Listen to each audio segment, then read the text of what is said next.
benefit of those of you who do not recognize what you are seeing, this is New York.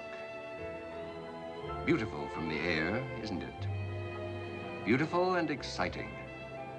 A city of 8 million men and women who live and love and sometimes fight each other to the death to get where they want to go.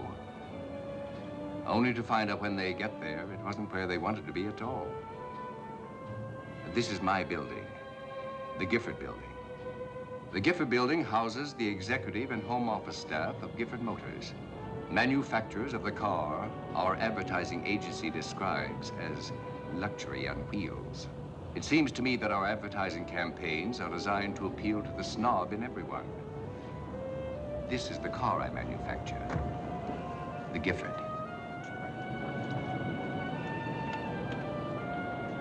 And here am I. My name is Gifford.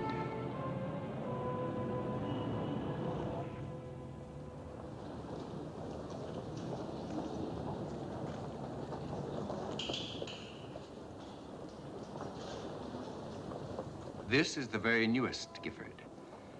As you see, it is a convertible. It has been designed to convert your bank account into our dividends.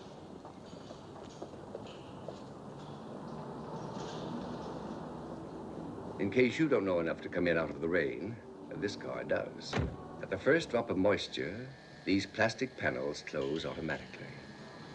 I do not suggest that we're hoodwinking the public, but this hood actually winks. It might interest you to know this car has 666 pounds of electrical equipment connected by 8 miles of wiring. This little red job has only 7½ miles of wiring. I shall ignore it.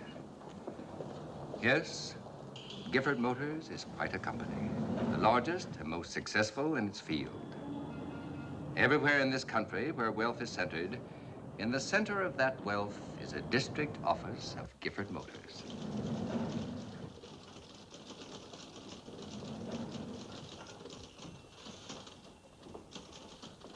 I inherited this highly profitable beehive from my father.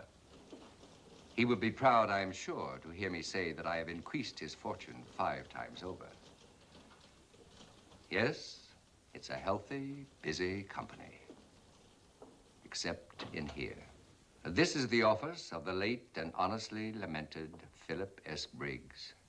As general manager of Gifford Motors, Mr. Briggs' salary was $125,000 yearly, plus an outrageous expense account. He was worth every dollar of it. Nothing on earth could interfere with his devotion to his work, not even his doctor. So now, this chair is empty. I must fill that chair with another man of equal ability. I am bringing to New York the 3 brightest men in our organization. I have also invited their wives, who will be observed closely and relentlessly. They will arrive here today, and primeval though the thought may be, may the best man win. Or should I say, may the best wife win.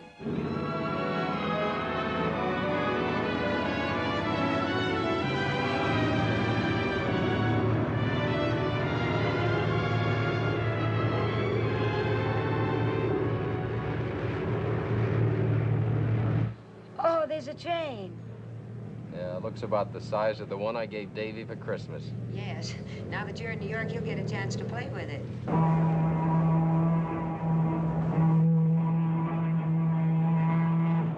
Now listen, Carol. While you're in New York, you just be Mrs. Talbot. You let me handle this my own way, hmm? All right. I like being Mrs. Talbot. Well, traffic's thickening up. We must be getting close.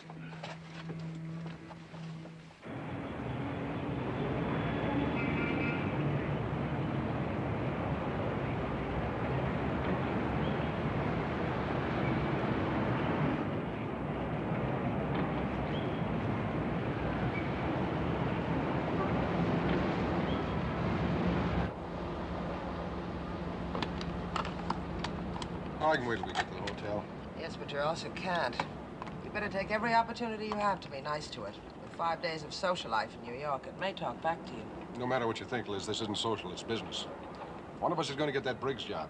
That's the reason Gifford invited us here, believe me. Have it your own way. I hereby nominate you for the rat race. Please, Liz, remember your promise, won't you? If Gifford knew we were separating... All right. I'll play the loving wife. I can remember the part. You were pretty good at it when you first started playing it. That was when I was your only wife. Before you decided you preferred to be married to your job. Is it such a crime to work hard, to have some ambition? If it means killing yourself, yes. Oh, Liz, I wish you wouldn't make so much of that. So I've got one small ulcer. It'll be over in a month. Mm-hmm. Look, Liz, we're coming back to New York. Where we met, where we got married. For 5 days, couldn't we just pretend that...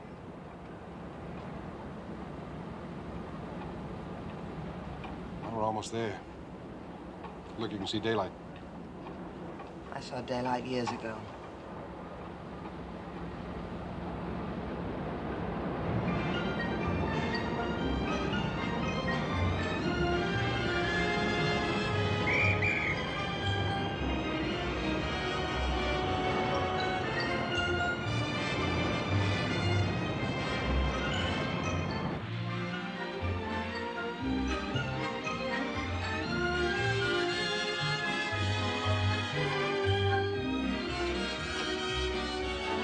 Good day, sir.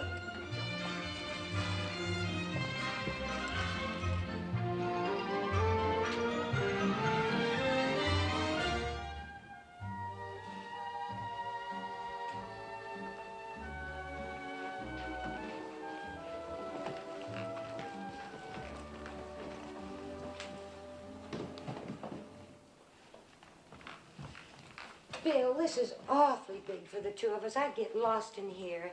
Couldn't we find something smaller? Oh, well, it's... Honey, this is on the company. Oh. Hey, Katie. You're in New York. Aren't you excited?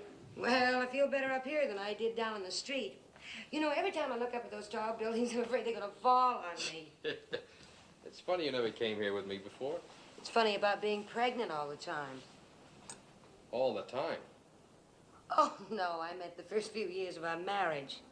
Besides, where could I go with 3 children screaming for attention all the time? Oh, honey, you could have gone anywhere you wanted to. Well, you know I wouldn't leave them with anyone but Mrs. Bruce. We didn't get her till this year. You know something? I feel very wicked being all alone in a hotel room with you.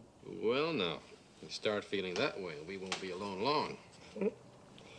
You know, I can understand how a poor, lonely girl could be led astray in a suite like this.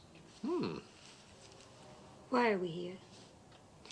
Are you kidding? No, I'm serious. Why are we here? Well, you read it in the company magazine yourself, honey. I'm one of 3 district managers whose territories were tops in sales efficiency. Yes, I know. Well, are they thinking of promoting you? Well, now, what's wrong with being promoted, Well, I mean, promoted here to New York.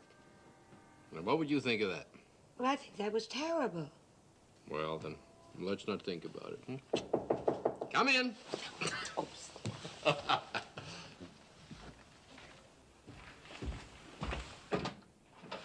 Mr. Baxter? That's right. Flowers for Mrs. Baxter. Oh, thank you. Thank you. Hell, we really raved. The company? Mr. Gifford, no less. Mr. Gifford hopes Mr. and Mrs. Baxter will have a very pleasant stay in New York as honored guests of the company. We will do everything possible to make this a memorable occasion. Look at the schedule. It's like a timetable.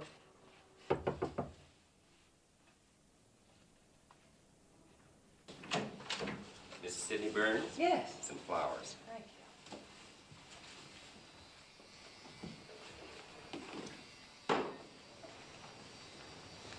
Thank you.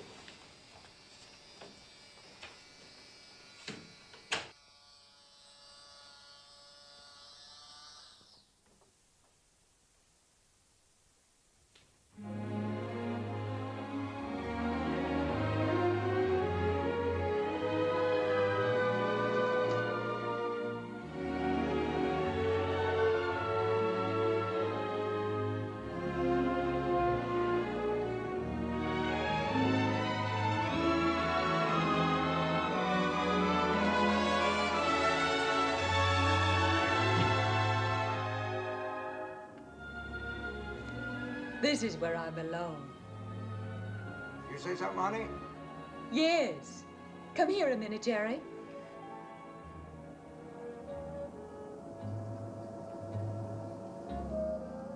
I said, this is where we belong.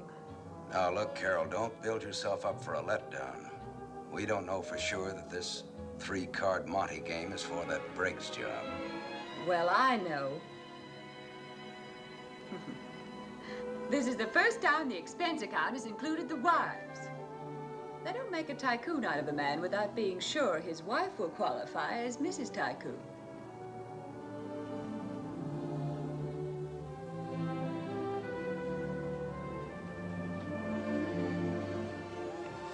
You think I'm up to it, Jerry?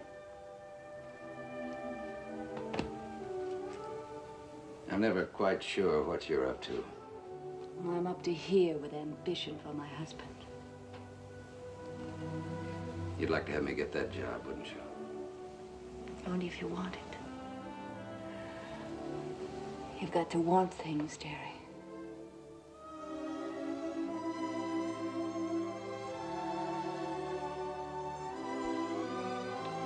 I've got to get dressed. Tonight may be a fashion show, and I don't want to finish last. Valet, please.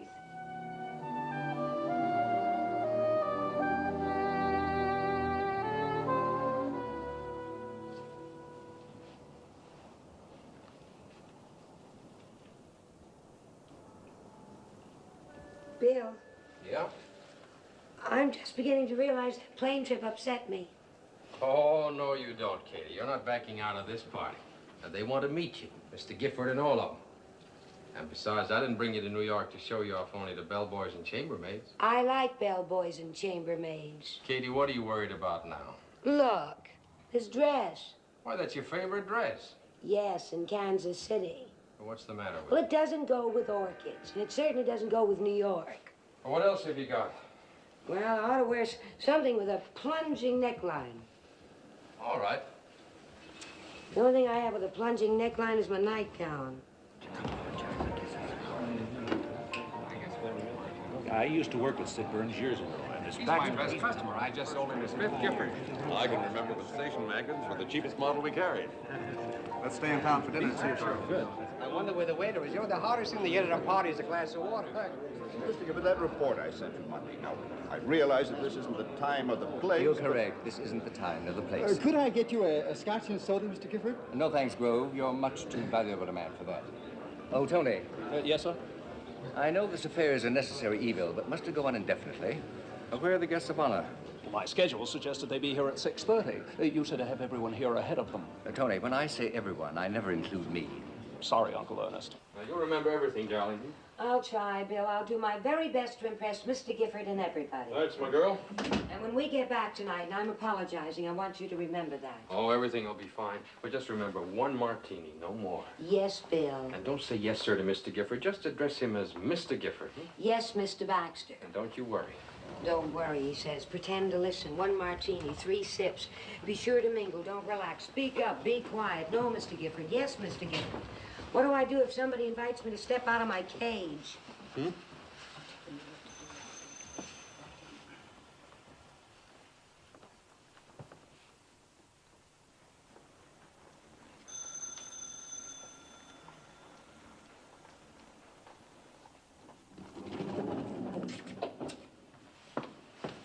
Oh, Jerry, I forgot something. I'll have to go back to the room.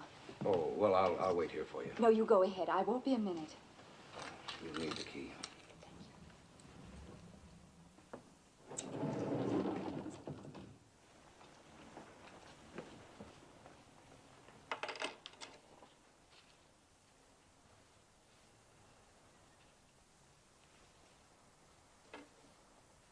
Hello, Burns. Good to see you again. I'm Baker, remember? Oh, yes. This is my wife. Darling, this is Ed Baker. Pleased to meet you. Yes, I've heard Sid speak of you. Drink? Hey, Texas Mac. We've been waiting to congratulate you. Hi, Jonesy. Where's that good-looking wife She'll of be yours? down in a minute. How about a drink? You talked me into it. Come on. There's Joe Wilkinson. Joe, how are you? Hi, Nice Bill. to How are see you? I'd like you to meet Mrs. Baxter. This is Joe Wilkinson. How do you do? She's heard me talk about you so much, Joe, she practically knows you. Oh, yes. Have you moved from St. Louis? No, darling, Mr. Wilkinson is general sales manager here in New York. only Wilkinsons you've ever mentioned to me live in St. Louis. Oh, no, honey, those are the Wilkins. Could you use a drink, Mrs. Baxter? Oh, yes, I could. Right over here.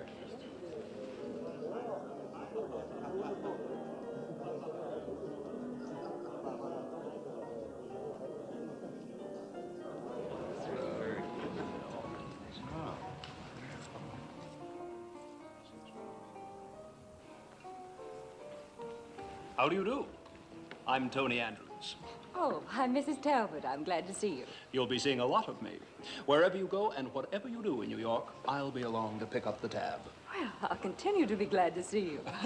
Sir, this is Mrs. Talbot. And I don't need to be told you're Mr. Gifford. You flatter me. I recognized you from your pictures. I make sure they flatter me, too. I'm sorry, honey, I didn't see you come in. You're the only one who didn't. Welcome to New York, Talbot. Hey, there's Mr. Gifford. Who's that with him? Oh, that must be Mrs. Talbot. The little Texas darling. How'd she get there? She let us run interference for her. I should say at the moment she's making a forward pass. I think I ought to say hello to Mr. Gifford. Well, so should I suppose. Go ahead, we'll be there in a minute. I've heard a lot about your husband. He's supposed to be one of the fastest men on the team. Thank you very much. I've heard some wonderful things about your husband, too. This is my third martini, do you mind? Oh, why should I mind? Well, Bill does. He never likes me to have more than one, but I'm scared stiff. So you're drinking yourself stiffer? Do I show it? Well, far be it from me to help the competition, but I'll let you in on an old trade secret. The minute a company wife takes her third jolt at one of these clam bakes, she's automatically classified as a dipsomaniac. Here, you better eat up. Thank you. I'm not going to try to match wits with you, Mr. Gifford. I'm just going to listen and relax. I must say you relax very attractively.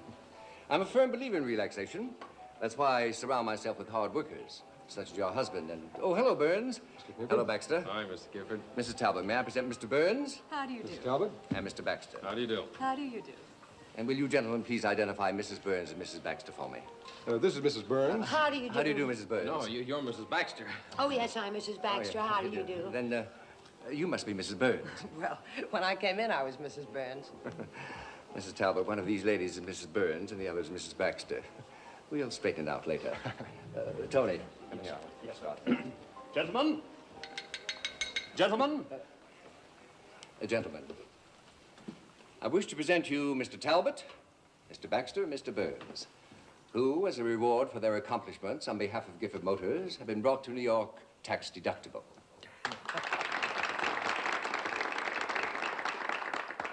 And I wish to present their charming wives, who are also tax deductible and as pretty a set of tax deductions as will pass through the Treasury Department this year. Let me suggest that when we are together, we will have a much better time if you all forget that I am president of our company. I want particularly for you young ladies to enjoy this visit, and that can best be accomplished by your just being yourselves. Thank you. That's just what I mean. Well, that was a very handsome compliment you paid our wives, Mr. Gifford. Thank you. I want to thank you on behalf of the 3rd District. Yes, we enjoyed your speech very much, Mr. Gifford. No one was listening to me, thanks to this uninhibited young beauty. Oh, I'm sorry, sir. Oh, no, not sir. I mean, I'm sorry, Mr. Gifford. Please believe that I welcomed your, shall I say, comment on my speech. I was slightly bored myself. Tell me, is this your first visit to New York? Splendid. You'll have something to tell your children. You have 2, I believe.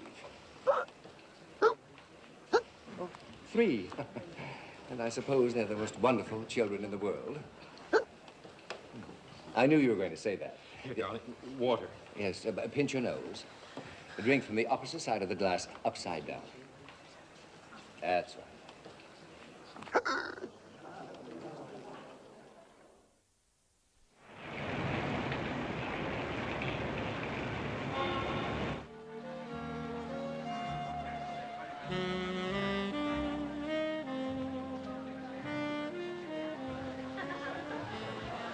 Do you dance? But if you don't mind, let's sit this one out. You know, I'm beginning to understand why your husband has been so successful. Some companies seem to regard the wives as liabilities. Some wives are. Only if they're married to the wrong man. Any man would be the wrong man for some wives. Then he would be the wrong man for that wife. I know we're dancing, but isn't our conversation getting somewhat circular? You think she's making a play for Gifford? Oh, let's be charitable. Let's just say she's interested in that Briggs job for her husband. Well, now that you're here, how do you like New York? Oh, I think it's a wonderful place to visit. Oh, now, don't say you wouldn't like to live here. Oh, there's not much chance of that ever happening. You seem to be discounting that clever husband of yours. What do you mean? Well, he has a rather impressive record, hasn't he? And if Mr. Gifford should decide to advance him... Oh, you don't suppose the company is thinking of bringing him to New York someday? It's not impossible. You don't mean that, do you? You just hold the right thought and keep your fingers crossed. Keep my fingers crossed. Well, that's the way to get your wish, isn't it?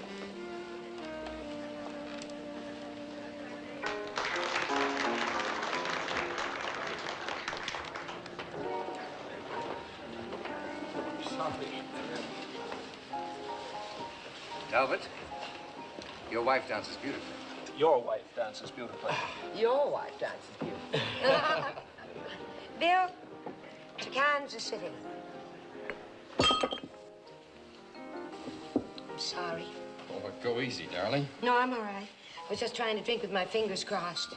Is that a local custom in Kansas City? No, Mr. Gifford. I was just making a wish.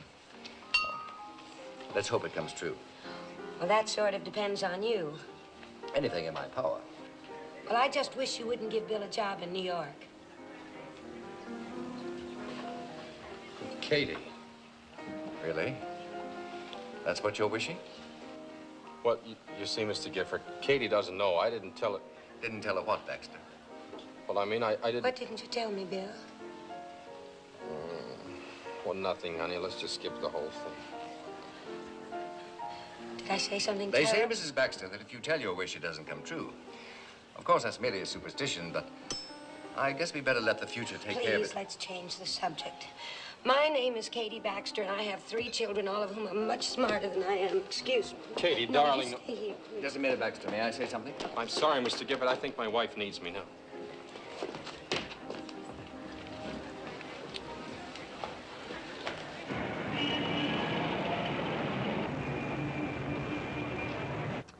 Oh, honey, you just can't depend on me. No, that's just it. That's why you're so wonderful. That's one of the reasons I love you. You're completely unpredictable. You can't predict what I'll do, but you sure can predict I'll do it.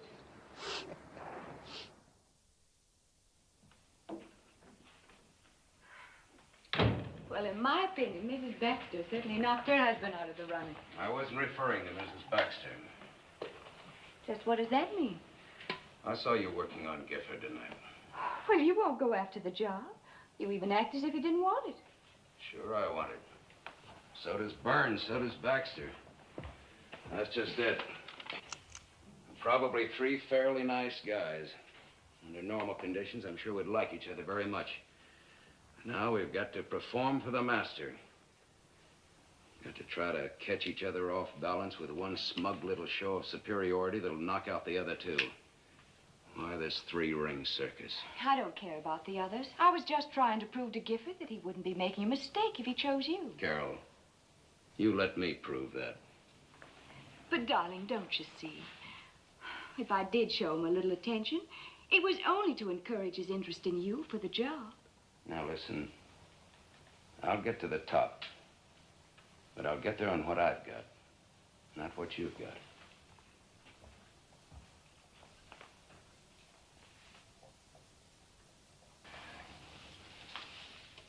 Liz, I want to thank you. You had me worried a couple of times, but all in all, you were a pretty swell wife tonight. Thanks. I'm sure you made Gifford believe it. Oh. You really did a solid job. Do you mind if I comment on your job? That Gifford seems to be a very sharp cookie, and he might notice that you're trying too hard. Just a little too hard. I'm trying too hard. What about the Talbot woman? You answered your own question. She's a woman. Prime Texas beef, with New York steaks in exactly the right places. What's that got to do with it? You'll find out. poor Katie Baxter. She just couldn't do anything right. Her husband is probably the best man for the job, too. Well, what about me? You'd do just as well for a while, till the job killed you. I like that, Bill Baxter. I like the way he left Gifford flat because his wife needed him. I bet they've worked it out so they're pretty happy. With him, it doesn't have to be all job and no family. All right. So by your standards, I'm a failure as a husband. Is this what you want?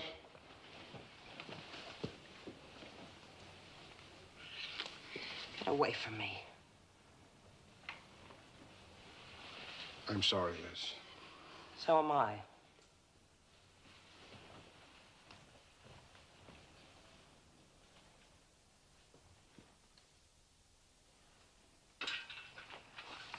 Bill. Bill. Hmm? Why was what I said so terrible? Which one? Well, you know, when I said, Mr. Gifford, my wish was that you wouldn't give Bill a job in New York. Well, you know, Katie, it may seem strange to you, but New Yorkers like New York. Yeah. No, it was more than that. You know, even those people from Texas and Philadelphia looked as though I'd dropped a bomb. And the look on your face. Katie, you remember Phil Briggs, the general manager? The man who died. Yeah. Yeah. Well, his job is still open. You mean they may offer that job to you? Well, why didn't you tell me that in Kansas City before we came here? You know why. Yeah, I'd have been scared to death. And I wouldn't have come. That's just it. Hey, wouldn't this look nice on you? You mean in public? Sure. Bill, you would want the children to see me in that. It would show you off beautifully. Good night. That's the kind of dress Mrs. Talbot wears. Tell me, did her neckline plunge enough to suit you? Better ask Gifford. He had the view. I'm going to give you some more money in the morning. Good. And you get yourself something that'll make Gifford look at you for a change. Bill, you don't want that job, do you? Well, it's just, I'd like him to think I'm the best man for it. And you're the best wife for it. Oh, had me scared for a minute. Katie? Yeah. Come here.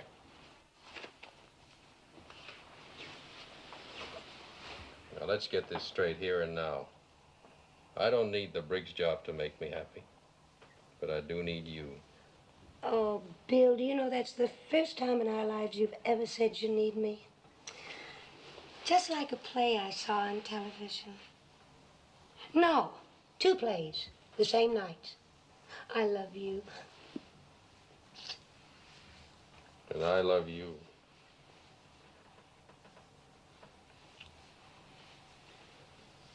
But I'm going to sleep. It's after midnight. Good night, sweetie. All right.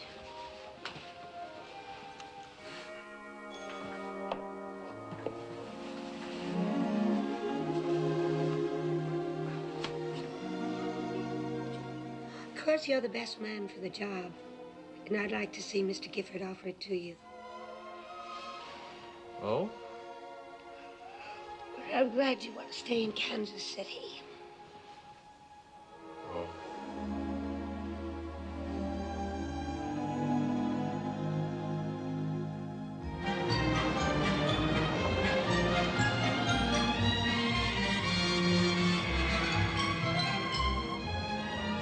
That's the public library.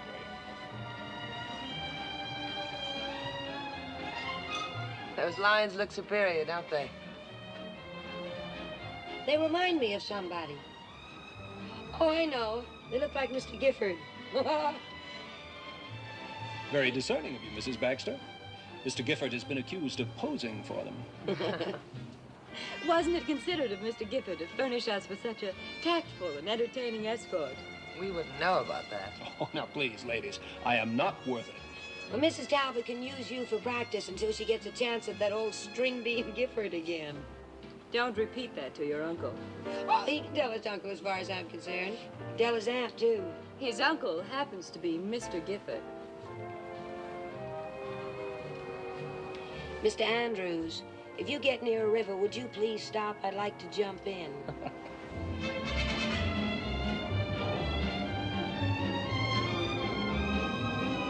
Katie, you're getting the roof of your mouth sunburned.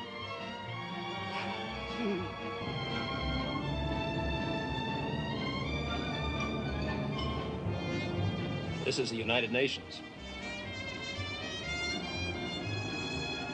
Those are the flags of all the countries that belong to it.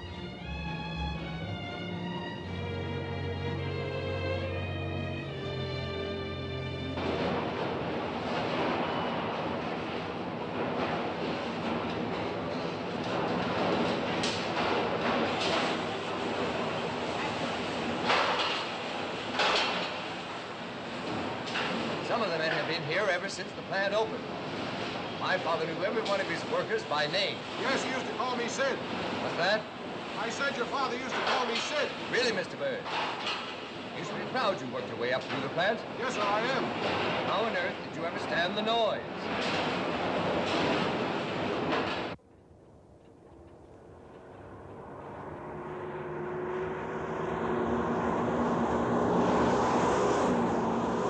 No matter how good the plans of the engineers look in blueprints, this is the final test.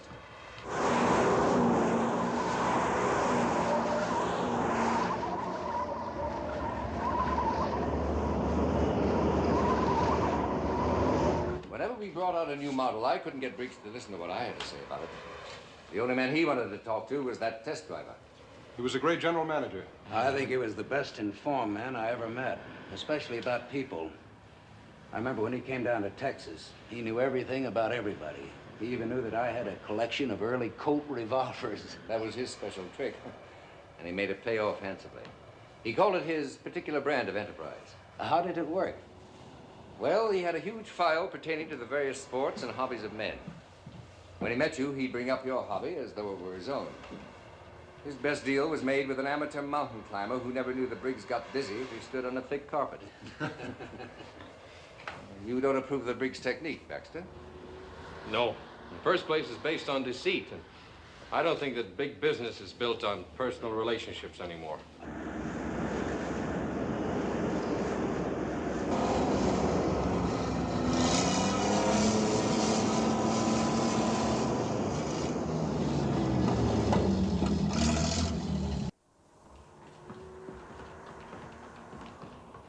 This is where they dream up ideas for the car of the future.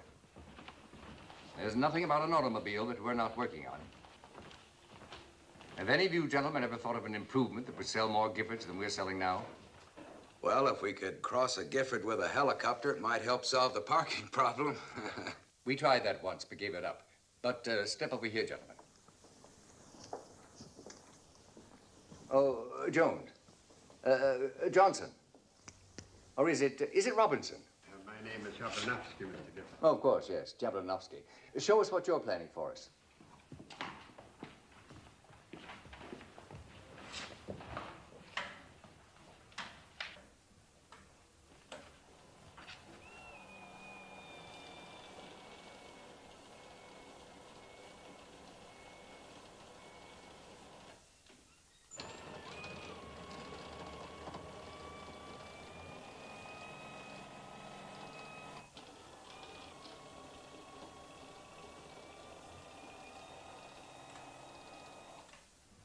How soon are we going to get that, Mr. Gifford?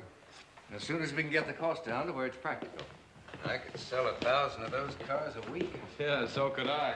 That's what I mean, Mr. Gifford. If you have a quality product, you don't have to pretend to be a mountain climber to make a sale. You seem bent on criticizing a man who can defend himself only at a seance. Well, I wasn't criticizing a man. I was criticizing a philosophy. Baxter, just what do you think are the qualifications of an executive? Well, I think the first responsibility of an executive is to operate his company for the benefit of the public. We're talking about a private enterprise. You sound like a public utility.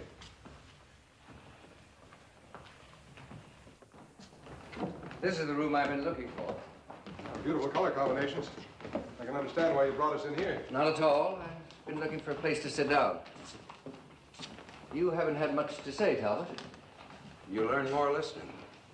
No, I've heard what Baxter said, what Burns said. Both made a lot of sense to me. I'd go along with both of them. Well, haven't you anything to contribute? Nothing I can be sure would be useful. Suppose you let me be the judge of that. Sit down, gentlemen. Well, I think any man in a top job has to have everything that Baxter and Burns mentioned, and a little extra. What extra? I wish I knew. Aren't you being somewhat cryptic? No, because I honestly don't know what it is, except that a big man who functions in a big job has to have it. Personally, I call it X plus. X plus? Yes, X because no one knows just what it is, and plus because it's a little more than the ordinary person has. And you can't define it? Well, it's that quality that makes a champion, a star, a leader, a great man. I think we all recognize it when we meet someone who has it. For example? Eisenhower has it. Churchill has it. All of the greats. Edison, Ford, Babe Ruth. Anyone who belongs at the top has some of it. How about yourself? Do you think you have it? Well, there are a lot of days when I'm sure I haven't. And then there are days when I'm positive I have. How can I be sure whether or not you have this X plus, Talbot? Or Baxter, or Burns? Mr. Gifford, if you have it, I think you'll know whether any of us have it or not. Possibly. Well, I feel I know all of you a little better now. This leaves me even more confused. Shall we go to lunch?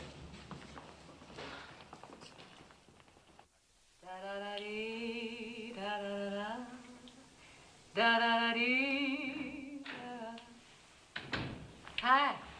Hi. How'd you get along with Mr. Gifford? I haven't the slightest idea. You didn't say or do anything to offend him. I wouldn't know. What about the others? Oh, Burns delivered his pat little speech. But Baxter wouldn't guess him. He gave him an argument. I'll bet you made a wonderful impression. You know, I like that Baxter. I like the way he spoke up. Sure would be great to have an honest general manager with guts. That's why you should be general manager. Jerry, I have a confession to make. I fell in love today. How's that? I fell in love today. Desperately. Oh, with that young Mr. Andrews? No.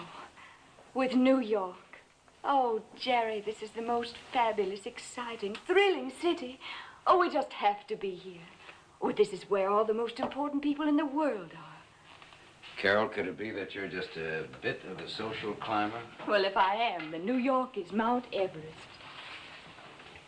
Suppose it doesn't work out. It just has to. I wonder what would happen if you had to make a choice between New York and me. Oh, darling, as if there could be any choice. Why can't I have you both? We're on our own for dinner tonight. Tony suggested the pavilion. You better shave. Pavilion? I never heard of it. You will.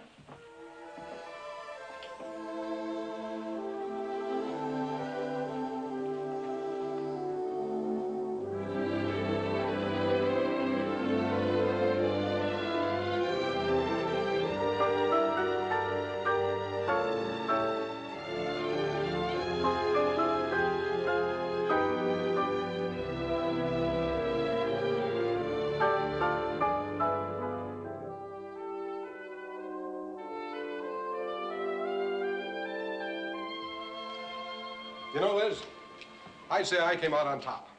What brings you to this modest conclusion? Well, Baxter reeled off a lot of high-sounding stuff, and all Talbot said was that a general manager ought to be a little better than the next fellow.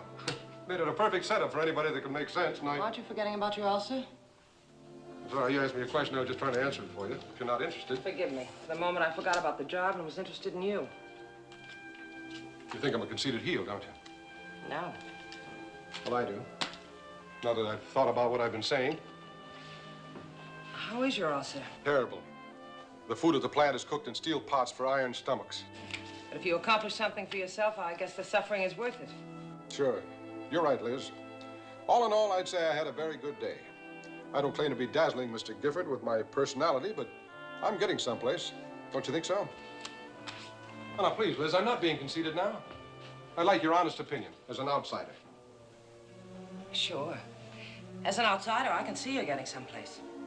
Every minute you're getting closer to the job that's going to kill you. Every minute you're getting closer to the end of our marriage. You're asking for compliments from me. All in all, I'd say you had a wonderful day. Congratulations. Well, Liz, wait. Aren't we having dinner together? How would I know your plans? Well, where are you going? Where do you think I'm going? As an outsider, I'm going outside.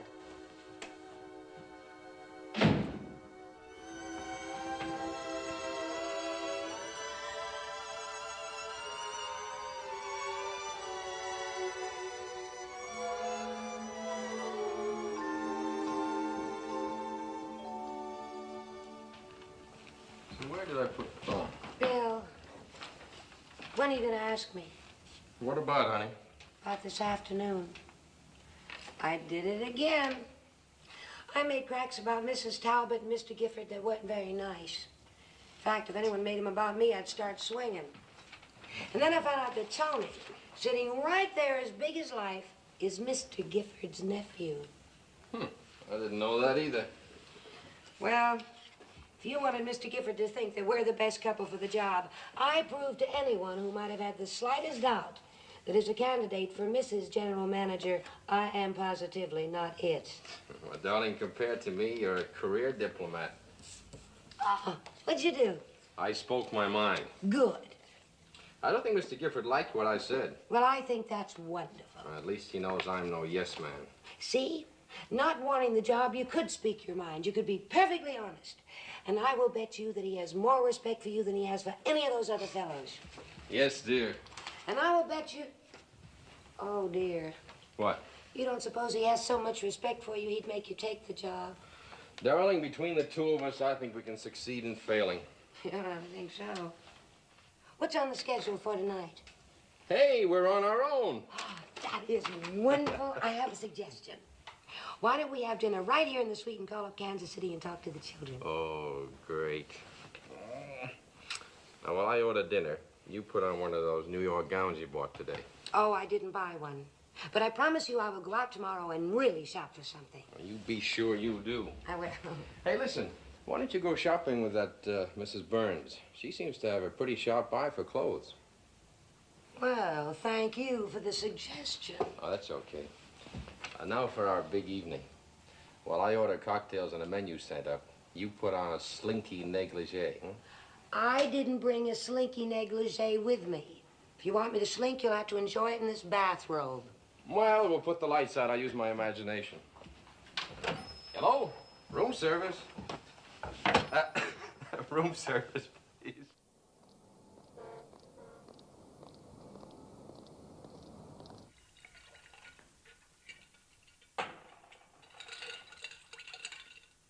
Will you join me, Mother? I have a guest coming. I'm going to wait for him. Oh? And who might that be?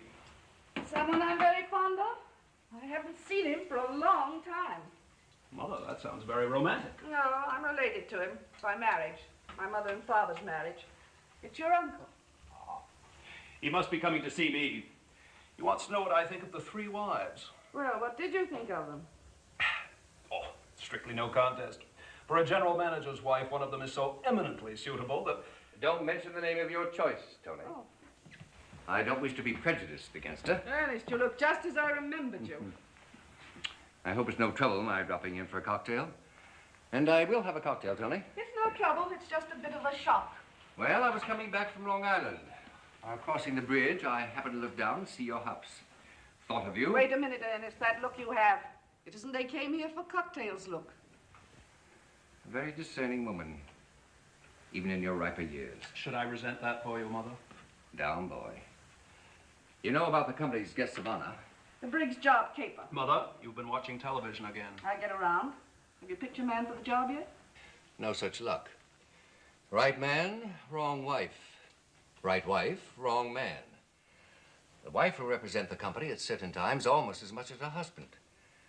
And I know I shall never get complete efficiency from a man who spends his nights dreaming about his wife falling down 3 flights of stairs. Oh, I should think it might keep him on his toes. According to your own statement, none of these couples seems to fit your standards. Why not look for someone else? Well, these are the best men available. And you know, my dear, Ernest, just what is it you want me to do? I was planning a little dinner Thursday night and was hoping you'd be my hostess. And keep your eyes open. Ernest, it's very difficult to judge a woman on the basis of one dinner and one dress. Find out if she's really housebroken takes a weekend. Is Castle Hill open? Yes, a skeleton staff, only 5 people, but I can send down the servants from New York. Evelyn, it's very nice of you to do this for me.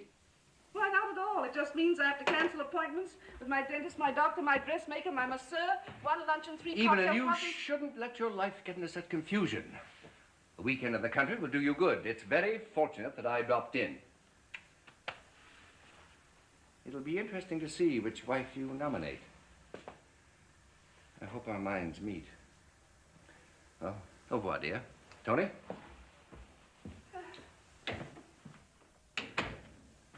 When it comes to women, I'm not sure Ernest thinks with his mind. There's one wife in particular. He seems very much attracted to her. I hope he hasn't reached that age. All men reach that age.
Well, I guess we got the same idea.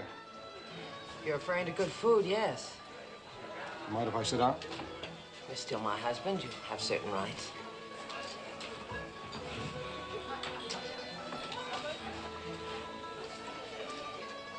The place hasn't changed much, has it? You haven't seen the menu. On your salary of 12 years ago, we'd be outside with our noses pressed against the window. Everything's gone up since then.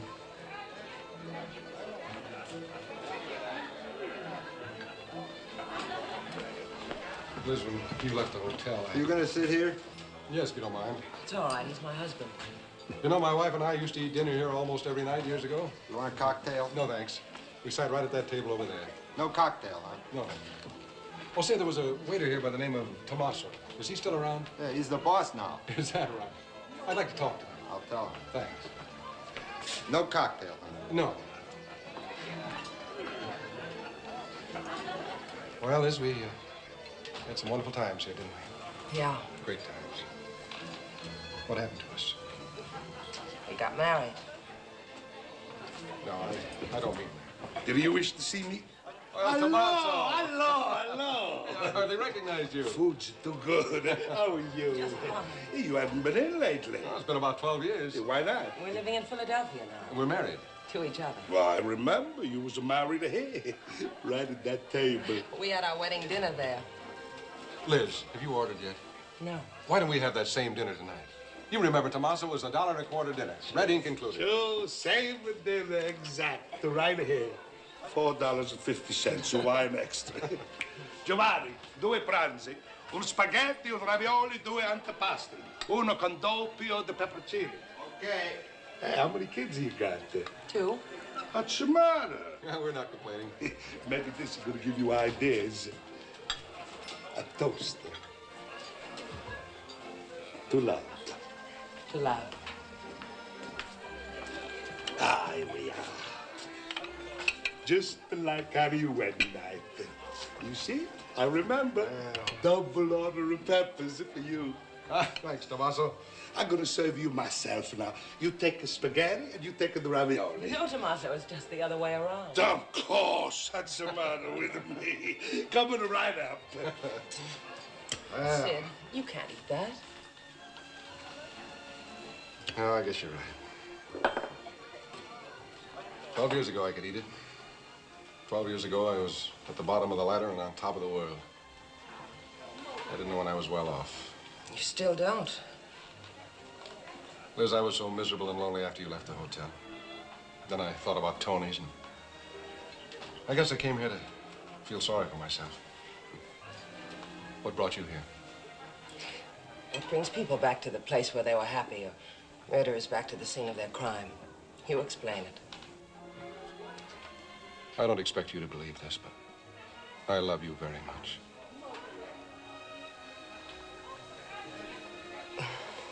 There's something else you love more.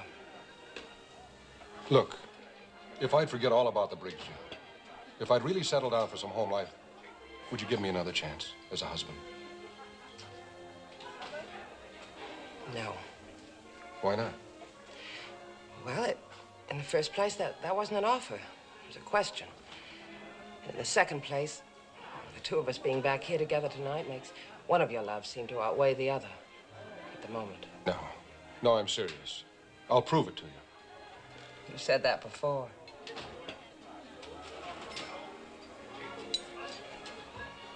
Well, doggone it, this is our wedding dinner anniversary, and I'm going to celebrate it.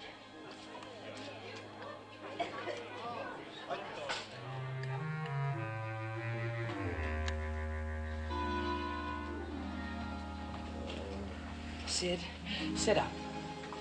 Murder. Just murder. You knew this was going to happen. Why did you have to eat that Italian dynamite? I'm not complaining.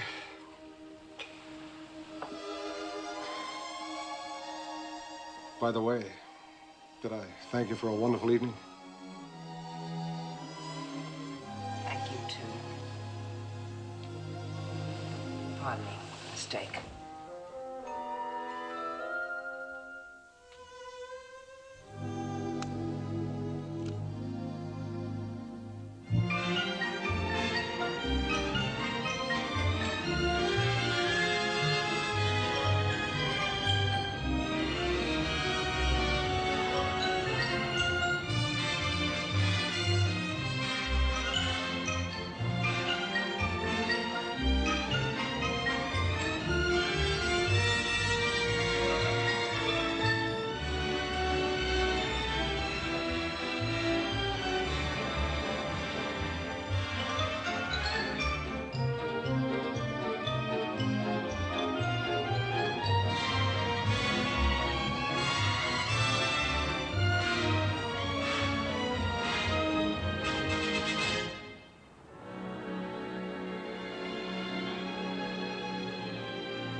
No, I don't know. This is William Baxter of the Gifford Motor Car Company, and I had a message to call a Mr.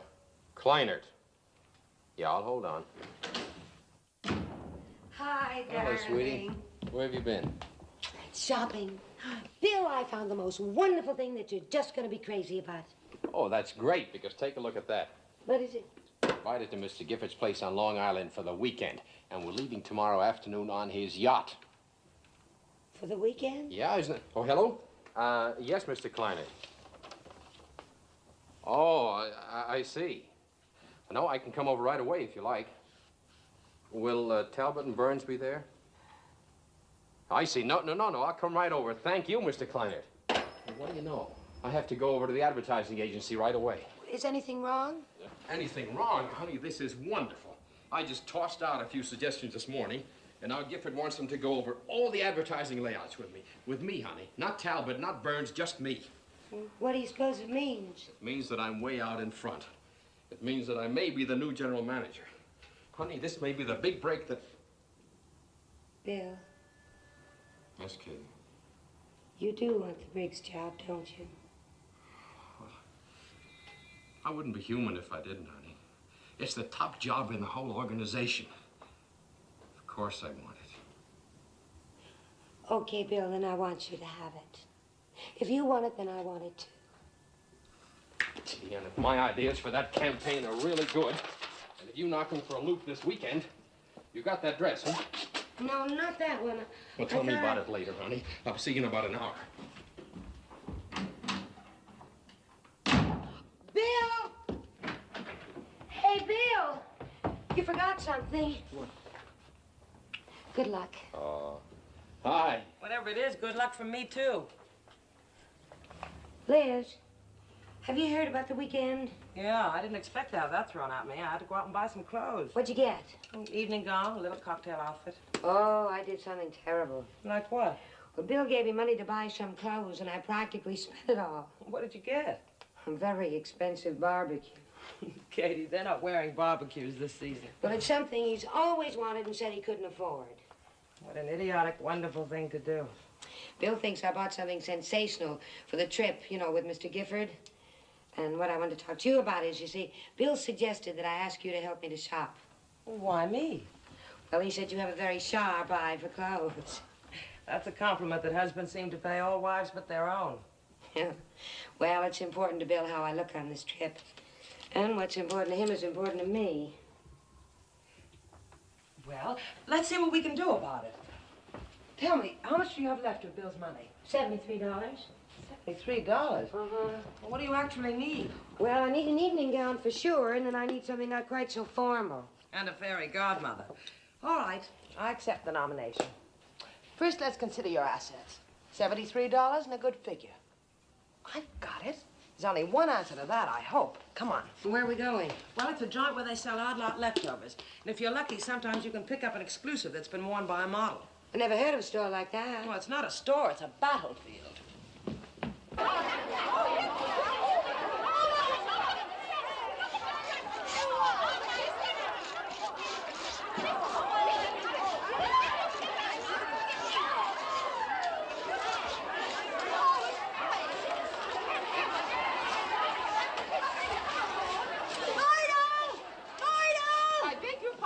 I just took this off the rack. You did, hey? Well, I have my hands on this first. You argue with you know this. I warn you, keep your hands off of this dress. Oh, shut your mouth.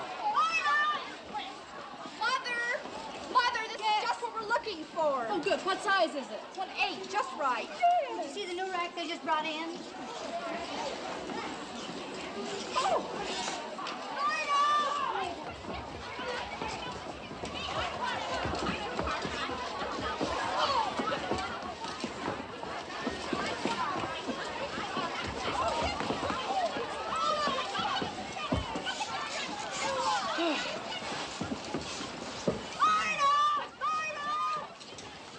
Hey, Liz, come here and look at No this. more, I quit. Please, Liz. Look, Katie, we found a cocktail dress. Let's not press our luck. I know, but this one looks unusual. It just looks familiar. We've been over that rack 3 times. Well, we may be reaching for the moon, but I know I saw this in Harper's or Gold.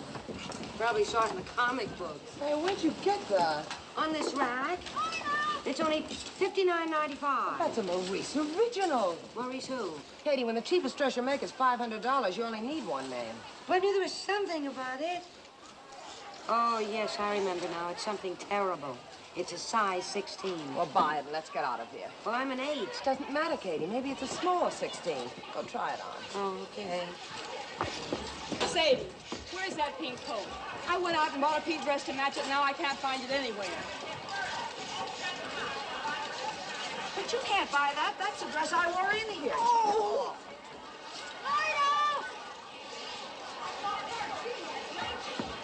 Look, oh, sorry. Look, I can walk around in this without moving it. It's no use, Liz. They don't make alterations. All right, I'll confess. In my glamorous past, I was a fitter at Macy's. I make alterations. You know, I think you're the most wonderful person I've ever known. Is this where you got your dresses for the weekend party? No. Why not? I haven't got the brains to do this for myself. Come on, let's give him the money and get out of here. Okay.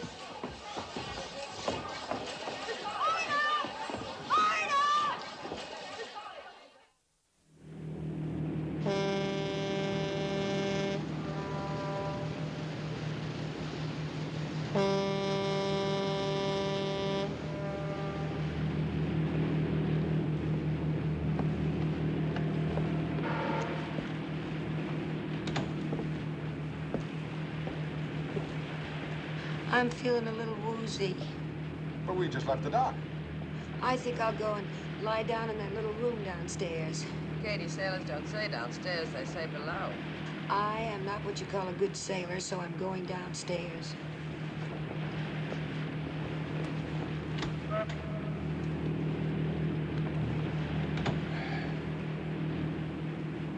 You know something, Liz? No pain. Good. You had enough the other night to last a month. Yeah. I think the main reason is that I've quit worrying. As far as I'm concerned, that Briggs job can go jump. You still don't believe me, do you? Well, you haven't said anything to Mr. Gifford yet. Well, I don't have to. Just by not trying, I can eliminate myself. That way I won't offend him. You mean it would offend him if you told him your health wouldn't permit you to take the job? Well, he might not believe it. Think I was a quitter. I don't want to lose what I've got.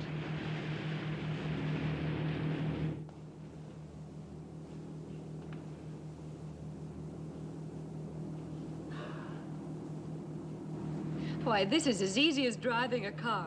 I could sail this boat all the way to England. We won't try for England this afternoon.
That sounded like Katie.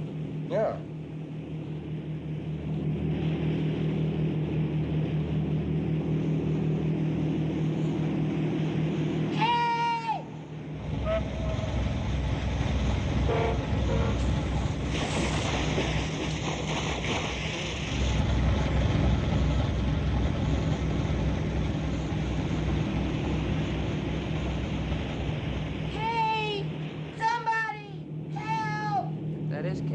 I better go look for her.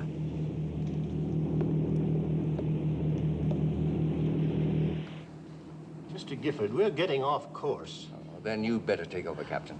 I'm sorry. Oh, that was fun. Even getting off course can be fun.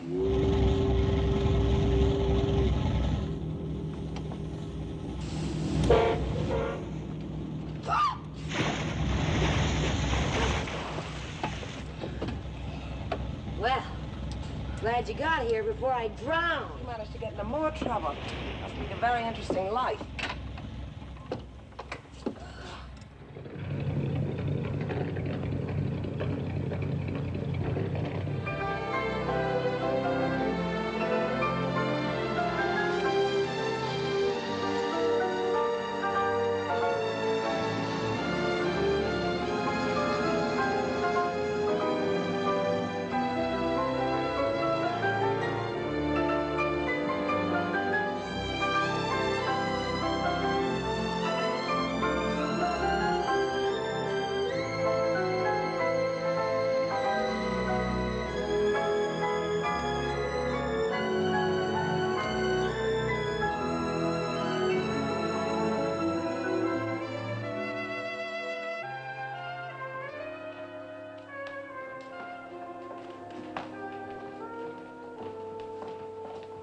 Oh, there you are, Evelyn. I heard you drive up. I'm glad you're here. This is your hostess, Mrs. Andrews. My sister, Tony's mother. Dennis, don't explain me. Just introduce me. Mr. and Mrs. Baxter from Kansas City. How do you do? Kansas City. How nice. And Mrs. Burns from Philadelphia. I love Philadelphia. How do you do? And Mr. and Mrs. Talbot. How do you do? From Texas, ma'am.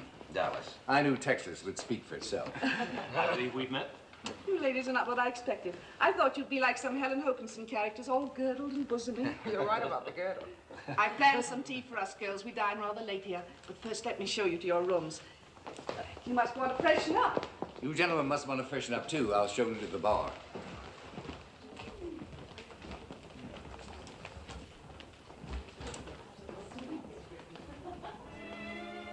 It's too bad you had to see the place at this time of the year.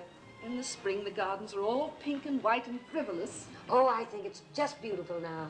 Trip down was perfect. A little perilous for Katie. Mrs. Baxter, I can't keep my eyes off that dress. Did you bring that from Kansas City?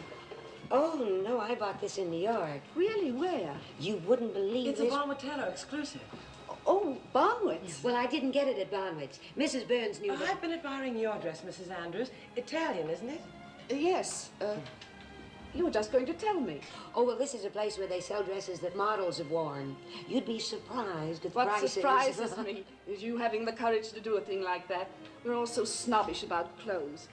Mrs. Burns, would you take me there sometime? Mrs. Andrews, you're the most.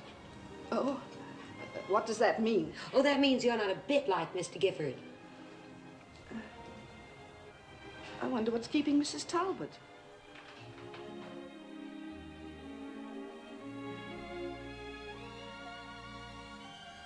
Oh, thank you. These are marvelous. Are they hard to make? No. You take one good cook and put her in the kitchen. Oh, I'm sorry I'm late, Mrs. Andrews. Actually, I came down early, and Mr. Gifford was kind enough to show me the grounds. I don't blame him. You're a very pretty young lady. In fact, you're all so young you make my bones ache. Oh, I just hope I look as good as you do when I'm your... Please go on. I don't resent that kind of a compliment. Cream? No, thank you. Well, what I meant to say was, I think you're so wonderfully preserved. Thank you. Oh, my dear. Did you burn yourself in that beautiful dress? Well, we'll take care of this right away. Mrs. Burns, will you play hostess for a few minutes? With pleasure. I get clumsier every year. It's a good thing I'm out here where I can't get at your best furniture. Come this way.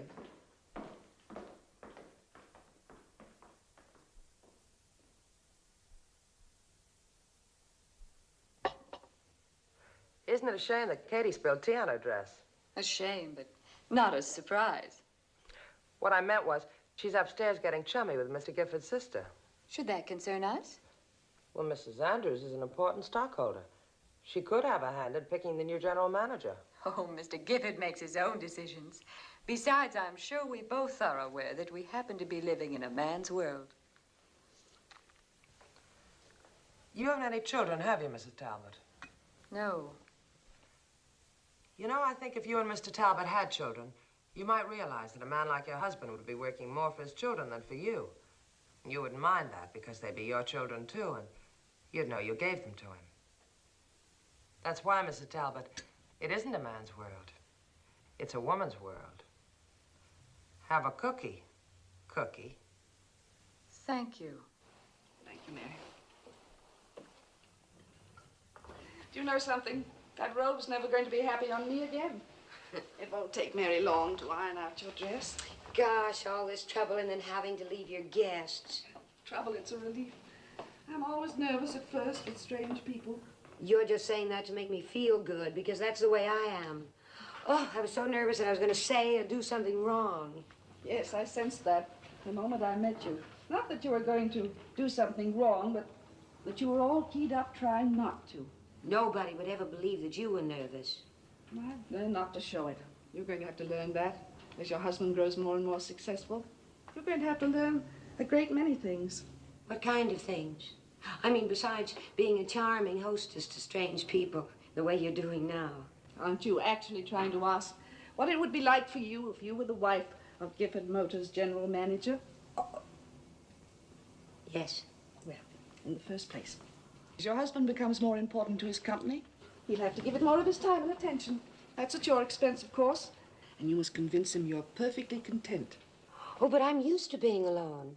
You know, Bill travels a lot as the district manager. Then, of course, I have the children. They're growing up. You wouldn't have so much time for the children. You'd have social obligations. You'd have to be saying nice things you didn't mean to people who didn't believe you. And at all times conduct yourself with a poise and dignity expected from the wife of so important a man, even if you felt like kicking up your heels and screaming. I know. Years ago, I served my time as the wife of the general manager of Gifford Motors. I'm not trying to discourage you. I'm trying to prepare you to face the future with some idea of what it's all about. Well, I'd better get back to the other guests. You won't have to wait long for your dress. Well, thank you for everything, and especially for telling me what the general manager's wife has to do. Now that I know what to expect, I'll do it. You're quite a girl. See, Bill, that's my husband. He's the best man for the job, and Mr. Gifford is bound to recognize that. You do love your husband, don't you? Oh, yes, I do. That's good. Because the man who gets the job must have a wife who loves him very much.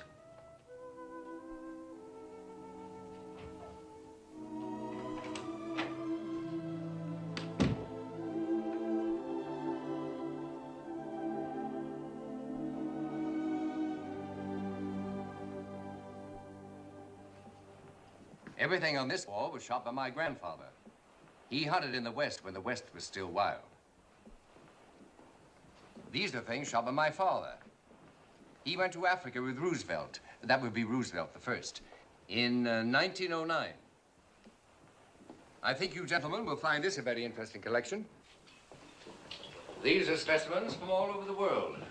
India, Africa, South America, Australia. Is this your wall, Mr. Gifford? No, it's my mother's. Mama had a deadly aim. This is my wall. I've learned to let other people have the thrill of adventure and hardship and hard work, which brings me gracefully to my subject. All of you are bright enough to know that I am now on a hunting trip, and one of you gentlemen will be my victim. Each of you must also be bright enough to know that your wife has been under observation. Whether she can properly represent the Gifford Motor Company is part of my decision, but she must also have one other important qualification, which will have to be your decision. Your wife must never compete with the company. If there's a choice between your work and your wife, your work must come first. Do you agree, all of you? Well, I don't, Mr. Gifford. If a man's job and his home life interfere with each other, there's something wrong with the man. Or the wife?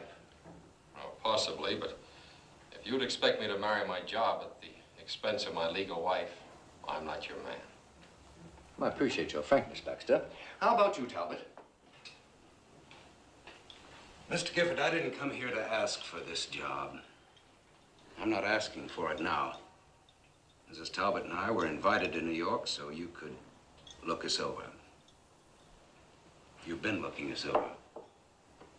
You mentioned a certain condition for this job. I have one too. Regardless of Mrs. Talbot, if I don't qualify for this job personally, then I don't want it. Burns, under the conditions I've outlined, do you think you could handle this job? Handle it? Mr. Gifford, I'd give my eye teeth for the chance. Ernest, aren't you men dressing for dinner? Of course. We dine at 8. You'll have my decision after dinner. Gentlemen? We're going to serve cocktails, and I hope we'll be down in about half an hour. We have an excellent cook.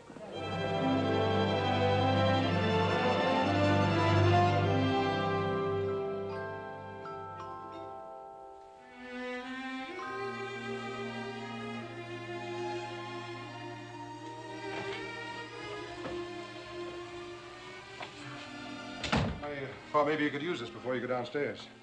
Thanks. You've got plenty of time. That's new, isn't it? Mm-hmm. That looks great. You too, of course. Sid, have you been drinking? You know better than that. My ulcer's been having a field day again. Why? Why what? Is it because you said you turned down the Briggs job if it's offered? Liz, I can't turn it down. I had the chance this afternoon to tell Gifford I didn't want it. I couldn't. Why not? Liz, when they took me off the line and made me a foreman, I knew I was going to get someplace. When they took me out of the factory and started me selling cars, I knew I couldn't stop trying till I got to the top. And there was Gifford this afternoon laying it right in my lap, asking me if I could handle it. The top job in the company. I couldn't say no. I just couldn't. Liz, I honestly think Gifford has picked me.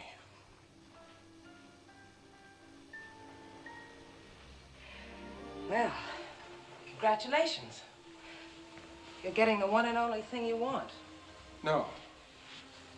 No, Liz, that's not true. If I lose you and the kids, I lose everything that really matters to me. I know that. I try to do something about it, but something just keeps pushing me on. Can't you see, Liz? Yes, I see. Baxter said one thing today that makes sense. He said that a man's job and his home life ought to be separate. One shouldn't interfere with the other. I could make it like that with us, Liz. Baxter could make it that way. Not you. No, I guess not. All right, I'll go see Gifford right now and tell him I don't want it. No. I understand you better now than I ever did before. If I made you give up this job, you'd always resent me. That's something I wouldn't want. So if Gifford gives you the job, take it, Sid. I'll stick. Do you mean that, Liz? I mean it. I don't look so bad in black. I'll be there to bury you. Because that's what it means. And it must mean, too, that I love you. I don't know why else I'd do it. Liz, Please, get out of the room, will you, Sid? Wait for me downstairs. Okay.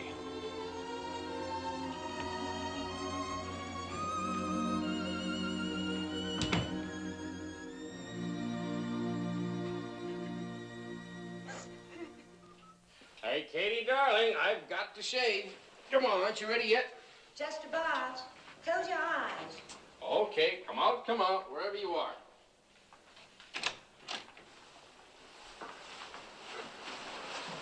Now.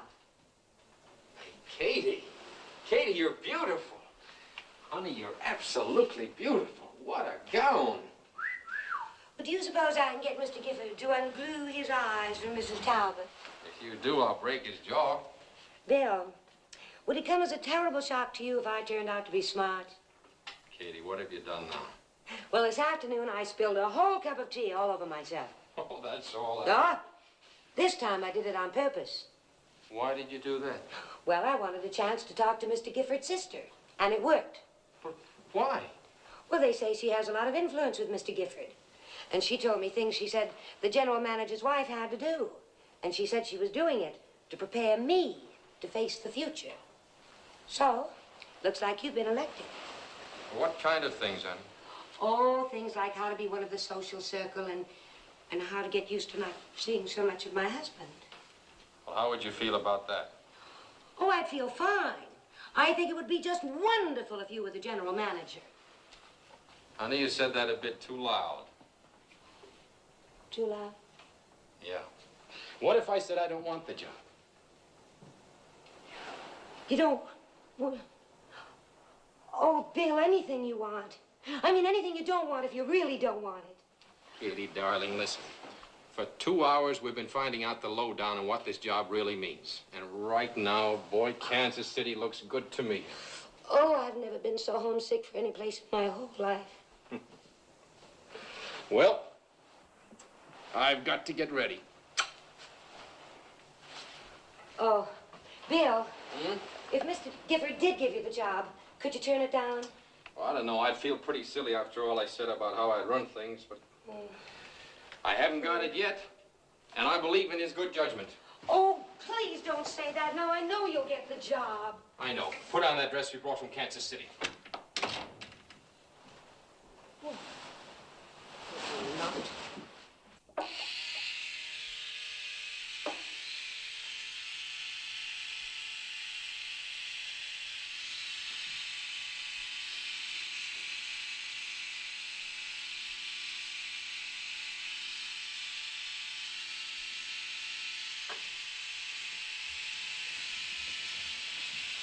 He must have said something.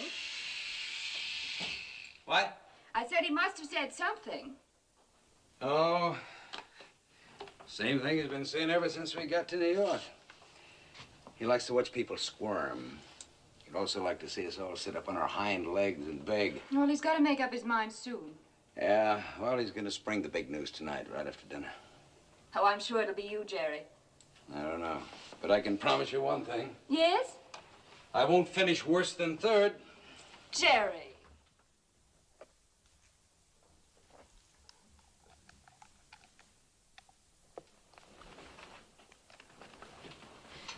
Jerry, do you mind if I go down ahead of you? I need a cocktail. No, go right ahead.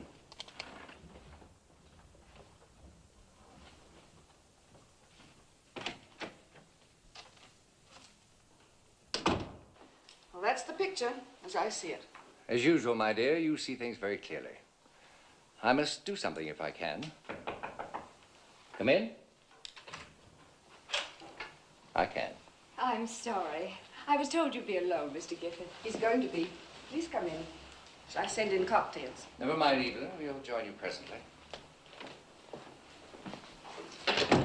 I wanted to speak to you. You're looking lovely, as usual. Thank you. Jerry tells me you're announcing your choice tonight. Yes, that is my unpleasant duty. Unpleasant. I have to disappoint two excellent men. I came here to talk to you about Jerry. As you may have noticed, he's an extremely modest man. I don't consider that a weakness. I do wish he'd try to sell himself more. Sometimes I have to do it for him. He has so many fine qualities that perhaps you've overlooked. I assure you I haven't overlooked a thing. Then you like him. Very much. He's my favorite. So you've already made your choice. I have. Will you be perfectly honest with me? Have I influenced you in any way in your decision?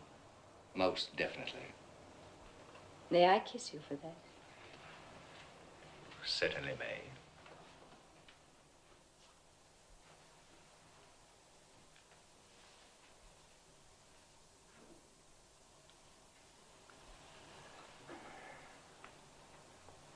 I'm very grateful to you, Mr. Gifford. And I'm sure there'll be many opportunities for me to prove that to you. But why should you be grateful to me? Because you told me you'd selected Jerry. I said no such thing. But you led me to believe I'm that... sorry, Mrs. Talbot. You led yourself to believe. You said Jerry was your favorite. He is. Then why aren't you giving him the job? Mrs. Talbot, I've studied your husband much more carefully than I have either of the others. In spite of his great talent, he has a certain handicap, and this handicap will not permit him to give his best to his work. What handicap? The fact that he won't try to sell himself, that he isn't aggressive enough? I don't wish to be too specific. Except to say definitely that Jerry is out. I'm sorry. Thank you for telling me, Mr. Gifford.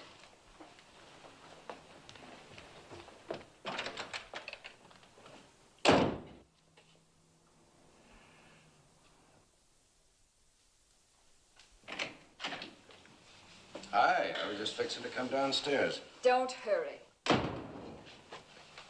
What's the matter? You look like you just got hit by something. Something just hit you. Me? You're not going to get the Briggs job. How do you know that? Gifford just told me. Why did he tell you? Because I was trying to get the job for you. Carol, I told you before that wasn't your business. I'd like to know why not. I've helped you get everything else you've ever gotten. Now you've lost the biggest chance you've ever had. I thought I'd been doing pretty well on my own. Well, it's about time you knew just how much I've done for you. I've been behind every big deal you've ever made. Now, what's that supposed to mean? Do you suppose that Latham gave you the Dallas agency just because you sold a few second-hand cars?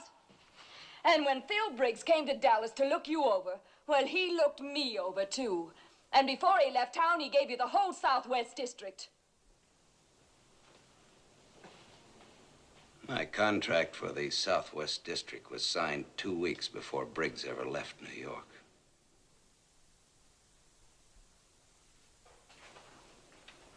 So your hospitality to Mr. Briggs was just a little wasted. I don't believe you. Briggs must have had quite a laugh at you. And at me. Well, thank God Gifford is too big a man to make that kind of a deal.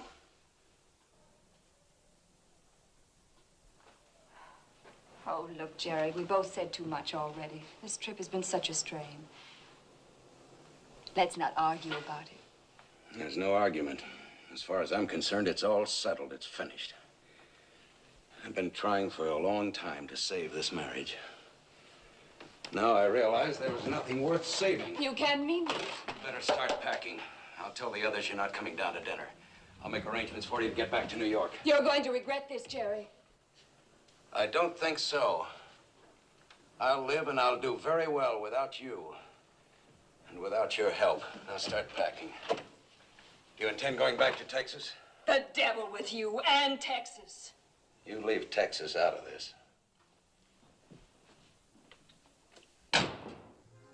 Thank Would you. you like another cocktail, Mrs. Burns? Oh, thank you. No, I want to enjoy the wine.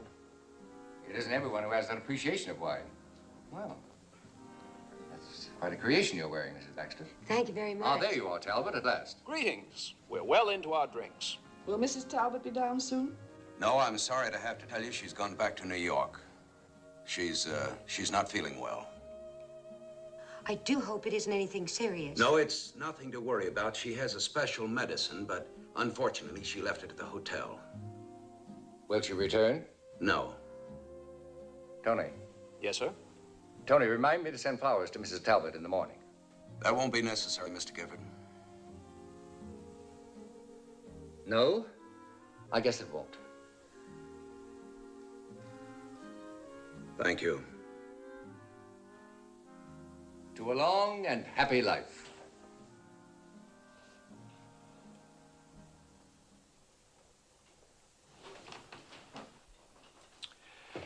Evelyn, I must compliment you. That was an excellent mousse. Isn't anyone else going to try the dessert? I couldn't eat another bite. I'm sure it's delicious, but I'm on a kind of diet. I'm not too hungry. Except for my sadistic brother, no one at this table has touched one bite of food since we sat down. Well, I have, Mother. And I can assure all of you the dinner was delicious. Ernest, you've given us a very bad hour. Why not make the announcement and get it over with? Very well. I'd like, if I may, to begin with a slight resume of the three gentlemen involved. Baxter, Burns, Talbot. Whether you're the choice or not, be assured that I have a high regard for all of you, and I'd hate to face the task of finding men who could replace you. Ernest, get on with it. All right, Evelyn. Baxter, in our discussions, we've disagreed markedly at times, but that doesn't mean you've been wrong. Oh, I wouldn't be too sure of that, Mr. Gifford. After all, you're much older and wiser. As I was about to say, Baxter, I like your spunk, and I think you have all the qualifications of a general manager.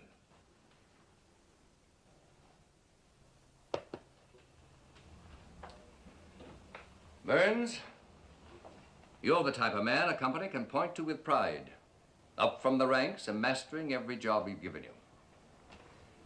I'm sure you can do the same thing with the most important job in the company.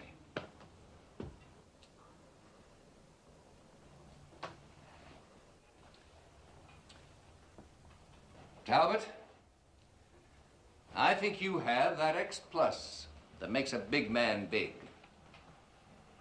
But there was something that made me doubt that you could ever function successfully as a general manager. The handling method. And frankly, it made me decide against you. I was convinced that you were not aware of this handicap, and I wanted to call it to your attention. An opportunity came my way that gave me a chance to do so. I can only guess at the results, but this much I know. That suddenly you did become aware of it and had the courage to get rid of it. And just as suddenly, I'd found my new general manager. Congratulations.